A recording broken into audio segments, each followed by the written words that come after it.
El filme nos presenta la vida de Christopher, el protagonista de la trama.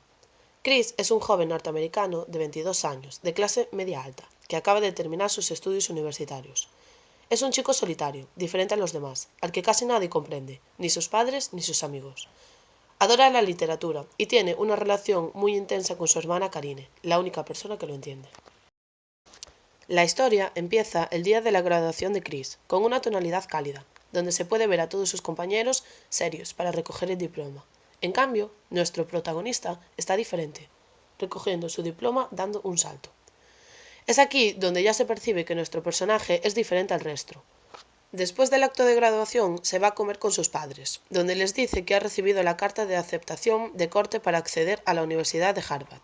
Estos, a no estar de acuerdo, le ofrecen darle todo el dinero que le hace falta para la universidad y también para comprarse un coche nuevo, acorde a su estatus social. En este momento, nuestro personaje empieza a cambiar y decide rebelarse contra las imposiciones de sus padres, dando un giro radical a su vida para iniciar su propia aventura. Él mismo define esta aventura como un proceso necesario para matar al falso ser interno y concluir victorioso la revolución espiritual.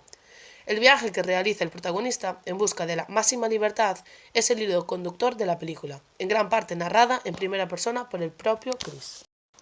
El padre de Chris, Walt McCandless, es un padre muy exigente y autoritario, que pretende que sus hijos sean siempre los mejores en todo lo que hacen. En el pasado fue ingeniero, trabajó para la NASA y llegó a ser considerado como uno de los mejores en su campo. Posteriormente fundó la empresa en la que trabaja en el momento del discurso narrativo. Ha educado a sus hijos con los valores de la Iglesia Católica, pero vive dominado por el dinero, por las apariencias y por lo que la gente opine de él y de su familia. El trabajo de Walt ha ocasionado muchas discusiones y problemas con su mujer, y tanto ella como sus hijos estaban en un segundo plano para él. La hermana del protagonista, Karine, era de las pocas personas que le comprendía. Los dos crecieron en un entorno familiar muy complicado, y fue esto lo que provocó que su unión fuese incluso más fuerte. Todo lo que los habían contado sus padres acerca de cómo se habían enamorado era mentira. Ellos guardaban uno de los grandes secretos, y era como sus padres se habían enamorado. Chris y Karina descubrieron que, en realidad, su padre estaba casado con otra mujer cuando conoció a su madre, y, además, tenían un hermano. La difícil convivencia de Chris con su familia, sobre todo con su padre, fue una de las principales causas de su odio hacia la mentira y una sociedad que considera inmoral, hipócrita y enferma. Ver cómo sus padres se preocupaban más por las cosas materiales que por el bienestar de sus propios hijos.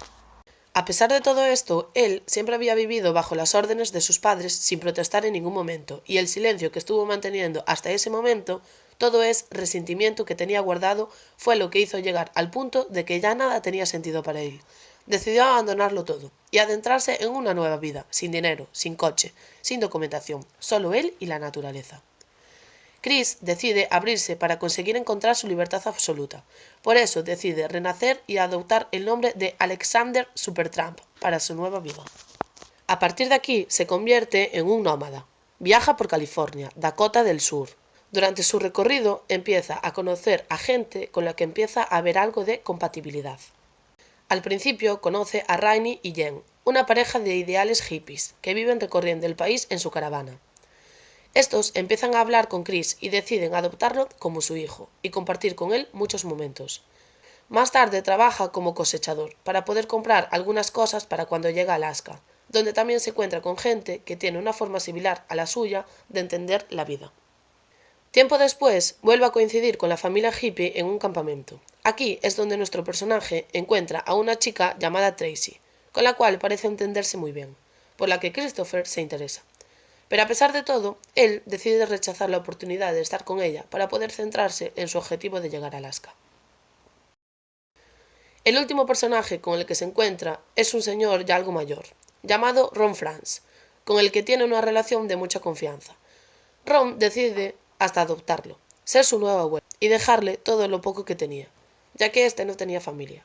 Chris decide seguir su camino y le dice que, a la vuelta, una vez logre su objetivo, hablarán de eso. A Chris le gustaba encontrarse con gente en el recorrido de su objetivo, pero siempre quería seguir solo. No quería que nadie le acompañase.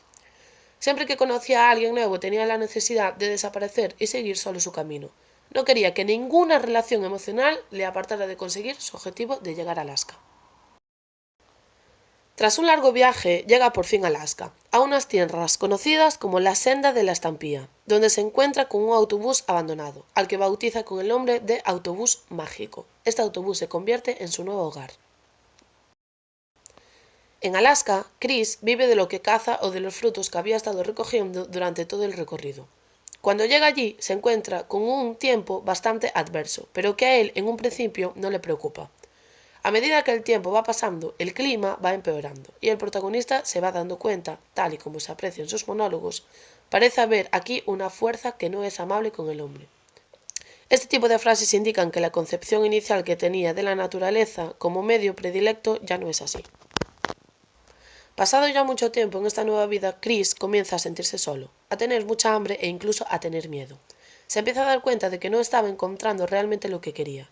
Él venía buscando la libertad en la naturaleza y ahora se encuentra en que está atrapado en ella. Tras la lectura reveladora de un libro que habla sobre la felicidad, piensa que lo mejor es volver a su antigua vida, pero siendo una persona completamente nueva. Cuando ya se decide a recoger todo y a volver, el río que había cruzado ha crecido mucho más y tiene que esperar hasta que éste baje. Chris llevaba varios días sin comer, por eso decide coger un libro sobre plantas que tenía guardado y buscar información sobre hierbas que puede coger para alimentarse y así lo hace. Después de comer las flores que había encontrado, empieza a encontrarse muy mal y se da cuenta de que había comido hierbas venenosas y que morirá pronto. Se encuentra atrapado por la naturaleza y no puede regresar a casa como había decidido después de tanto tiempo. Después de todo lo que había vivido y de haber entendido la vida desde otro punto de vista, él quería que la gente supiera que se había equivocado, y escribe un mensaje en un cartel, dirigido a quien lo encontrará, diciendo que había tenido una vida maravillosa, y firma con su verdadero nombre, Christopher Johnson McCandles. Antes de morir, este sueña cómo sería el reencuentro con sus padres. 2 semanas después, su cuerpo fue encontrado por unos cazadores. El tiempo que se relata en la película abarca alrededor de 2 años, en los cuales Chris vive momentos increíbles, pero también atraviesa todo tipo de dificultades que le hacen cuestionarse sus propias elecciones y su forma de vida en la naturaleza. La tonalidad de toda la película es fría, transmitiéndonos el clima de los diferentes lugares que conoce, así como todos sus pensamientos. La estructura de la narración es lineal, es decir, los hechos se cuentan en un orden cronológico. Esta historia se divide en el planteamiento, donde nos presenta al protagonista principal, el nudo, donde nos cuenta todo su recorrido hasta llegar a Alaska y a todas las personas que lo acompañarán, y el desenlace, en donde él decide regresar a casa, pero el clima no se lo permite. El detonante, lo que hace que toda la historia cambie, es el momento en el que nos enteramos que a pesar de que quiere regresar a casa, su cuerpo no se lo permite porque se está muriendo. Existe algún tipo de flashback, que nos traslada a la juventud de Chris, narrados por su hermana Karine, que narra también algunas de las escenas finales. Los últimos minutos de la película se sitúan en un futuro imaginario, en el que el protagonista dibuja cómo sería el reencuentro con sus padres. Al analizar el tema y significado de la película, descubrimos que el concepto de libertad es la idea central, alrededor de la cual gira toda la historia. Pero al mismo tiempo, esta libertad deriva de una huida del personaje de su realidad, un modo de escapar de todo lo que conoce y detesta. Ya desde las primeras escenas, el filme se presenta como una crítica a la sociedad actual, sin valores, dominada por el consumismo, las relaciones vacías y las apariencias. Uno de los elementos fundamentales de la historia, muchas veces ocupando el primer plano, es la música. La banda sonora, compuesta por Eddie Vedder, influye enormemente en la narración. Las letras de estas canciones sirven como refuerzo del mensaje de los diálogos, ya que hablan sobre los mismos temas. El diario firmado por Alexander Supertramp es uno de los grandes compañeros del personaje protagonista, de Hacia Rutas Salvajes. La vida en la naturaleza es lo que busca nuestro personaje principal durante toda la película, lo que puede interpretarse como una puesta en valor de la misma. El respeto a la naturaleza se representa a la vez que evoluciona la relación del protagonista con el entorno. Todos los sentimientos que experimenta, la tranquilidad que descubre al vivir en soledad, la paz que alcanza al entrar en contacto con lo salvaje y a la vez lo difícil de vivir de manera salvaje. Uno de los planos más representativos de la película lo encontramos en una de las escenas finales. en el que el protagonista escribe: la felicidad solo es real cuando es compartida.